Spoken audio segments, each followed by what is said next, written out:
You're listening to the Reality of It All podcast, candid conversations about today's hot topics.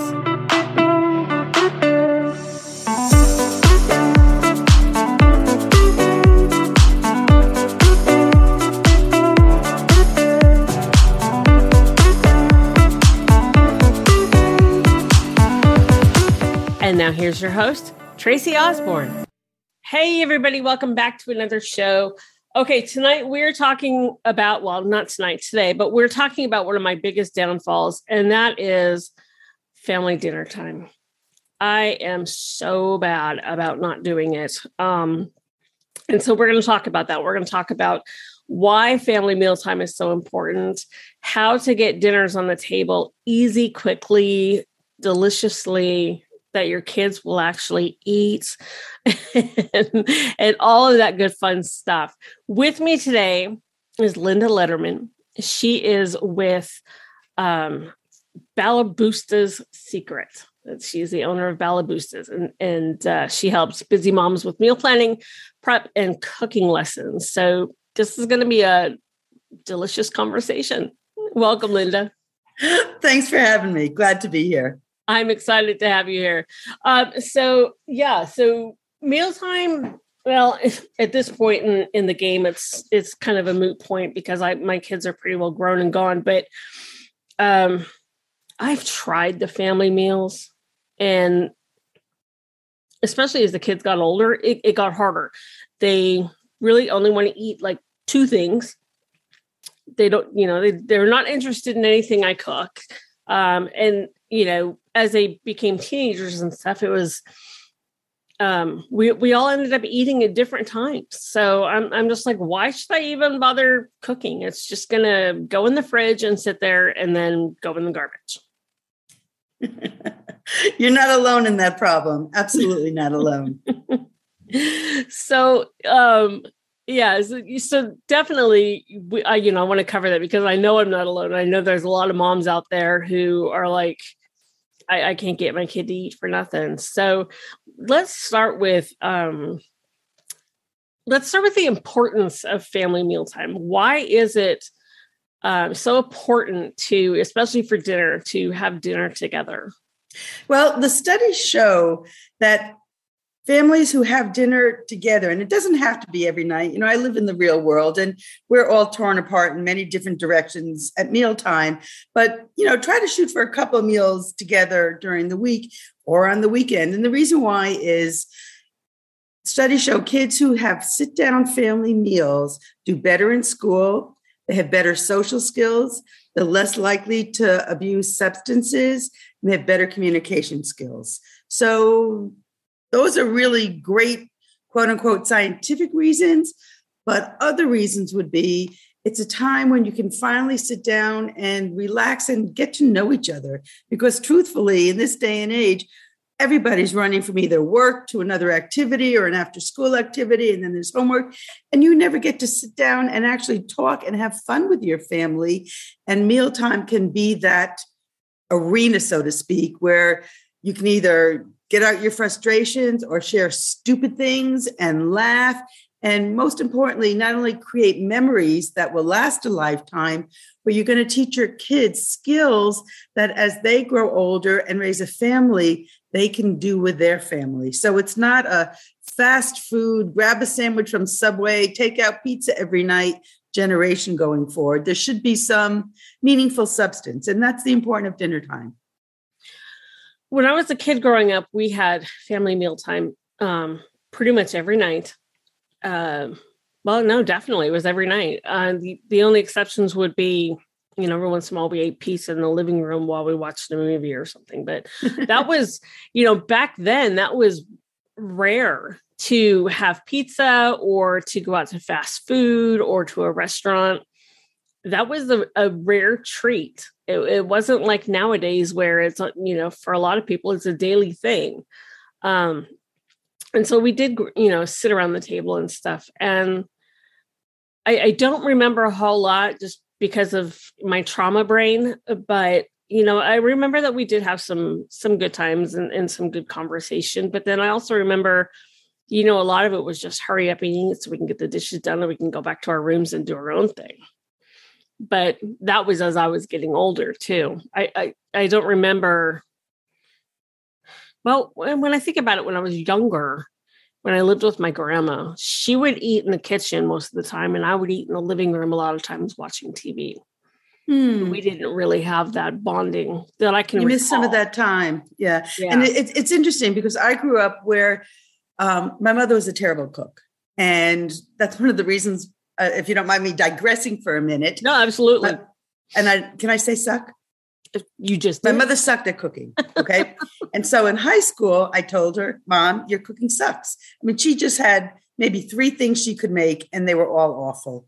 And she said, okay, smarty pants. And she went out and she bought me a cookbook called The Joy of Cooking, which was this huge book with no pictures now. I remember. I needed pictures. But she said, okay, smarty pants, you think I'm boring? Then you cook. One night a week, you're going to pick a recipe, tell me the ingredients that you need, and you're going to make dinner. And I said, wow, I can do this.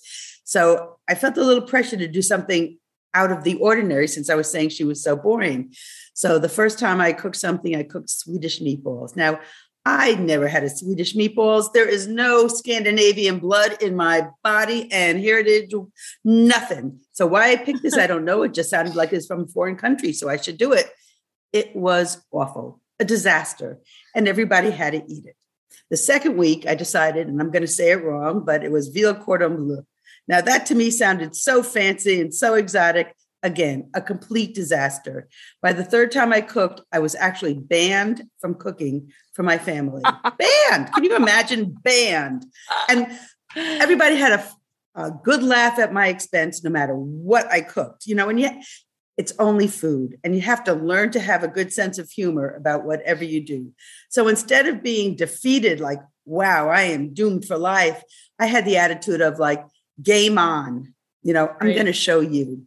And so I taught myself to cook. I went to cooking classes. I now own over 1,000 cookbooks, none of which I follow a recipe in, but they give me ideas on how to be creative, because the goal of cooking is to be able to do it on the fly with whatever you have on hand, but you have to know what you need to have on hand to be able to do it. And you have to know how to use it. And those are the skills I taught myself. And right now I teach those skills to people who are kitchen challenged, kitchen confidence challenged, or have just a limited repertoire of things they know how to cook really well, but are bored to the bejeebies because that's all they know how to cook.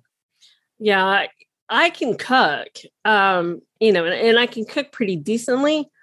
I just can't stand it. I hate cooking. I really do.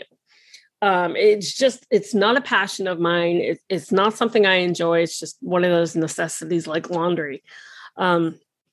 I have a few dishes that I do, exceptionally well. And like you, I don't follow recipes either. I might use them for guidelines, but I'm Italian. We cook everything by it should be in your blood. By taste. You just throw it in there, half a bottle of garlic. Yeah, that's probably enough, So yeah, I just kind of throw stuff together, and that's how I was taught, and that's how and I've done the Swedish meatballs. A disaster, right? My stepmom could make them pretty good, but not me. So, but, one of the things that you mentioned and I mentioned was, just we're so busy. You come home from work, you got to deal with homework, you got bath time, kids have soccer practice and whatever else. And who has time to cook a freaking gourmet meal every night? It's not like the 50s where that's what we were expected to do. Right. So, but now there's a whole bunch of shortcuts that you can do. And I'll give your listeners some of those tips that you're not cooking. The goal is not to cook from scratch every night because you're going to be miserable. Who wants to spend that much time in the kitchen? Nobody. But if you know how to I'll give you a couple of examples. One of the ways of not cooking from scratch every night, but eating different dinners during the week, because nobody wants to cook a big batch of something and then eat the same food for 5 days. There would be a revolution in my house. That just would be unacceptable. Yep. But what you can do is what I call batch cooking.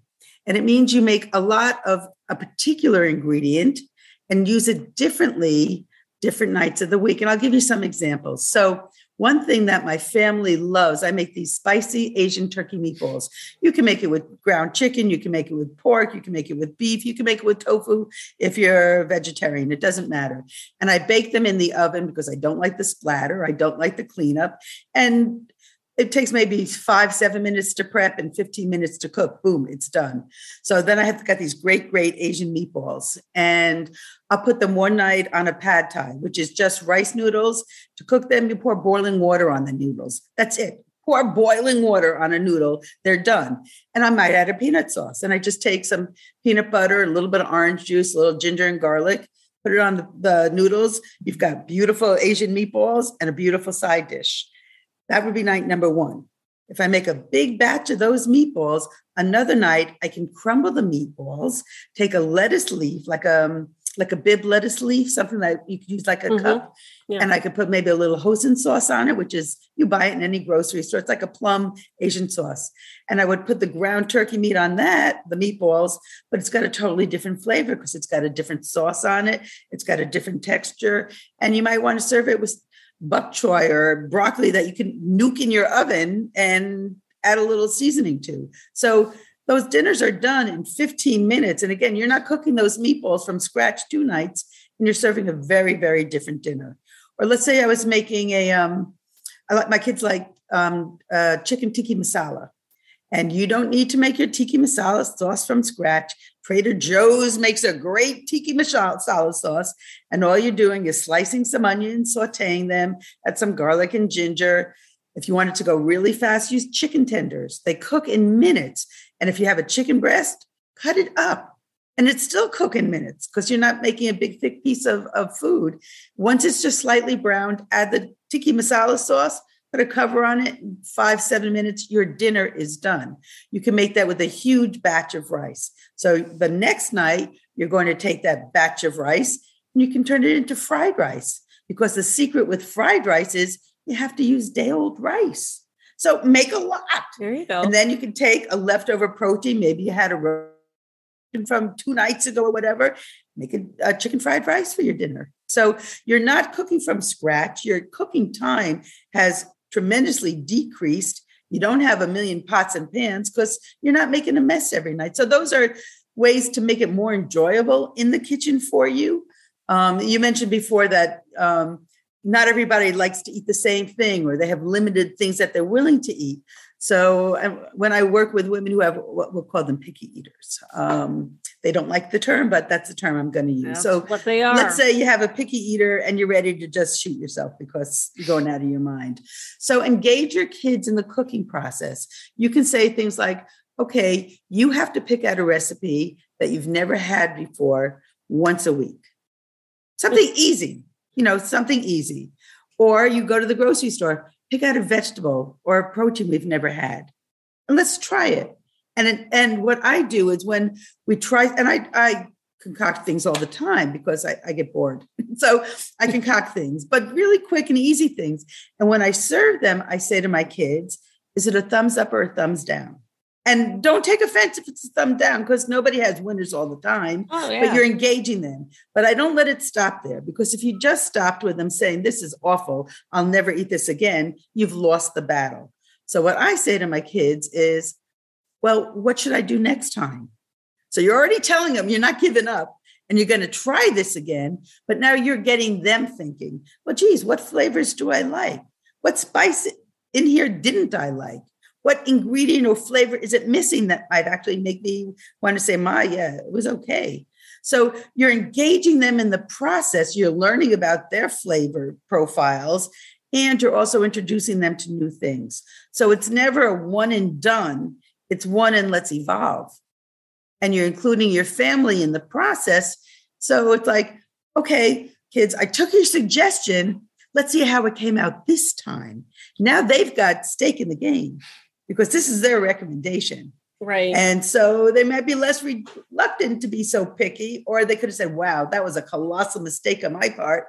Let's try something else. So there's ways you can get around it where you're including them and you don't feel like the brunt of their jokes because you were a disaster. I like that. My grandkids are fixing to move back home with me, my oldest daughter. And so now it's got me thinking, okay, I'm going to have to start cooking again. Yep. Because they're not old enough to fend for themselves,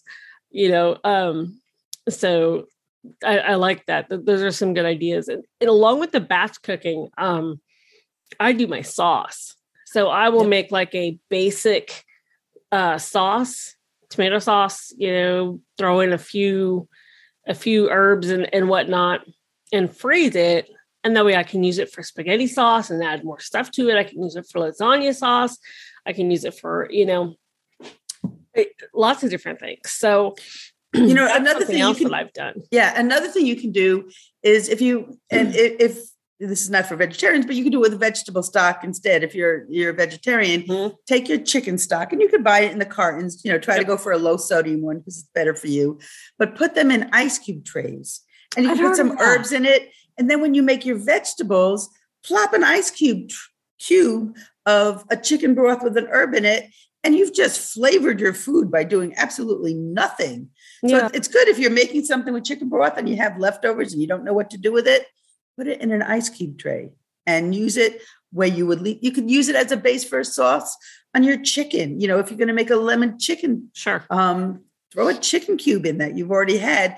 It's so much healthier for you than bouillon, which is loaded with sodium and all kinds of other things you cannot pronounce. But your chicken broth isn't, and it's healthy and it's flavorful. Make it into your sauce, and you've already got your cubes to do it. So there's many ways to batch cook. I just gave you a couple examples, but I make soups in huge quantities, and then I freeze them. And then on a crazy night, I don't have to call for pizza. I can just defrost my soups or something or a hearty stew, and you've got meal, and it's great. Yeah, absolutely. Casseroles too. So sometimes what I've done, especially when I was cooking, I had to cook for me, and then I had to cook for my mom because she just was at the age where she, wasn't really eating very well. Mm-hmm. So I would make big casseroles, and I would have a day like on a Sunday, and I would make like 3 or 4 different kinds of casseroles. And I would make big ones for my household and then smaller ones for her household that they just went in the freezer. And then, when I was ready to cook them, I just pulled them out of the freezer, plopped them in the oven, and, hour later, boom. Yeah. And same with her. She just had to pull it out of the freezer and pop it in the microwave, really. And that worked really well too. When it's a great way to save time in the kitchen without having to rely on takeout. It's good to have in your freezer. And it is healthier. It really is. Oh, of course. And I always say, one of the things that I teach my clients are what pantry staples you need. And it's different for everybody, and I customize it, but what pantry staples, what refrigerator staples, and what freezer staples. And if you have a well-stocked pantry, freezer, and refrigerator, and your sauces and everything else would be included in that, it's easy to throw something together quickly if you know what you're doing. Yeah. I think for me, part of it, number one is just, at this point, I'm almost cooking just for myself, and nobody wants to do that. But I run out of ideas. So I get stuck, and I'm like, okay, I can do spaghetti, I can do tacos, I can do my version of enchiladas, which I use with Grand's biscuits, and everybody likes those. The stuff that I know they're going to eat, and so we just kind of get stuck with that. But we don't want to eat the same thing every week, so I just kind of get bored with cooking as well. So here's a couple of ways to get out of that boredom. Okay. And I do menu planning, and when I work with people, I actually give them recipes and show them, the grocery list, the recipes, how to cook them, and all that stuff so they have a repertoire if they don't have one. But if you don't want that service, one of the things I do is I'll teach you, like you said, you make tacos. My guess is you're probably making the same kind of tacos. So what I teach Every people once is, in a while I'll change it up and I'll do like right, chicken or shrimp. right. So, but change it up. So a taco can be a shrimp taco, a pulled pork taco. You can make a black bean and corn taco. So if you expand your definition of what a taco is, you're not being repetitive week after week. That's one thing. Another thing that I do is there are really, really, really stupid food holidays almost every day of the year. Oh, yeah. And so I'll give you an example. There was a town in California that had a business that was a marketing agency, and the top of their building was this humongous statue. It was the body of a human with a chicken head. And it was called Chicken Boy. And the whole town loved it. And, 30 years later, the business moved or something, and the new owners of the building wanted to get rid of that, what everybody was called the hideous statue. And the town said, no, we love Chicken Boy. And the townspeople paid money to take it down and put it in a park. And they made September 5th Chicken Boy Day. So come September, I can counsel my clients and I say, Chicken Boy Day is coming up. What can we do with it? And I'll give them ideas for chicken recipes. And then I'll give them ideas for dinner conversation, because part of your dinner experience is actually enjoying your dinner time. It's one thing if you don't like cooking, and then your dinner time table experience is just miserable, you're not going to like cooking even more. So I teach my clients how to play games and have conversations and all kinds of wonderful things at the table. So with Chicken Boy Day, I would say, so here's some ideas for conversation. You say to your kids, and this works for kids of all ages, if you were half human and half something else, what would you be and why? Would you have any superpowers? If you had a special toy or trinket from your childhood, what would be the one that you'd want to save forever? And why?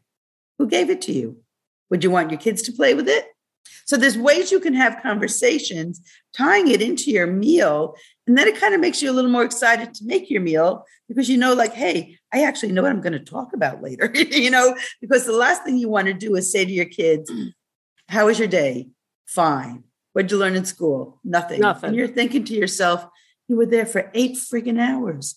These are my tax dollars at work. Don't tell me you didn't learn anything. I had the same answer. It's horrible. It's horrible. So nobody wants that. But you want to make dinner time fun. So like I said, I teach people how to make games at the table and play them. And now my kids, who are teenagers, will say, what are we playing at the table today, Ma? And, it's not always what's for dinner and what are we playing at the table, because they're already looking forward to dinner time. And it takes a while to get your kids there, but all of a sudden that makes your outlook on making dinner a little more pleasant, because all of a sudden, people are looking forward to sitting down and having fun with you. And my son, who's a sophomore in college now, brought his girlfriend home months ago, and we were going to have dinner. And I looked at her and I said, did Max is my son, did Max tell you we play games at the table? And she said, yes. And I said, did he tell her that you have to play along with us? And she said, yes. And I can't tell you what a nice way it was to get to know somebody. And it wasn't, what are you majoring in? What do you do? Blah, blah, blah, blah, blah. What are you studying? Right. And it was just fun and laughter. And you learn tremendous things about people when they're having fun conversations, as opposed to being grilled at the dinner table. Absolutely.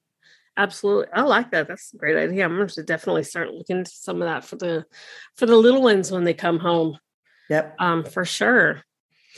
Well, Linda, this has been fun. I got to say, when we first started the conversation, I'm like, oh my God, how am I going to talk about food prep for 20 minutes or 25 minutes? But this has been really fun. So, and it's actually got me thinking, okay, maybe I should go get back into the kitchen again. So I like that. Thank you so much. Oh, you're very welcome. And listeners, I will have all of Linda's contact information in the show notes as always. If you go to therealityofitall.com and pull up Linda's episode, the links to her website and everything there will be there for you. So definitely go over there, check it out, see what she's got to offer, and let her help you put fun back in the kitchen. For sure. It's all about making memories, and it doesn't have to be hard. And if you do it with a sense of humor and a sense of wow, what's this going to be? And I'm not tied to rigid rules. You'll free yourself up a little bit more, and you'll be putting love into your food. And I've always told my family when they say, oh, this is good, what'd you do? I say, oh, my secret ingredient is love. And if you put love in the process, it's going to come out in the flavor in the other end. So make it fun for yourself, make it fun for your family, and create those fantastic memories. Absolutely. And meals. Absolutely. I love that. Love that. And for all you SpongeBob fans out there, love is the secret ingredient in the Krabby Patty formula. I should have known that. All right. Well, Linda, thank you. Listeners, as always, thank you so much for tuning in, and we'll talk to you next time. Thanks much. Bye-bye, everybody. That's it for today's show. Thanks for listening. Be sure you subscribe to us on your favorite podcast platform. Don't forget to follow us on Facebook, Twitter, Pinterest, Instagram, and TikTok.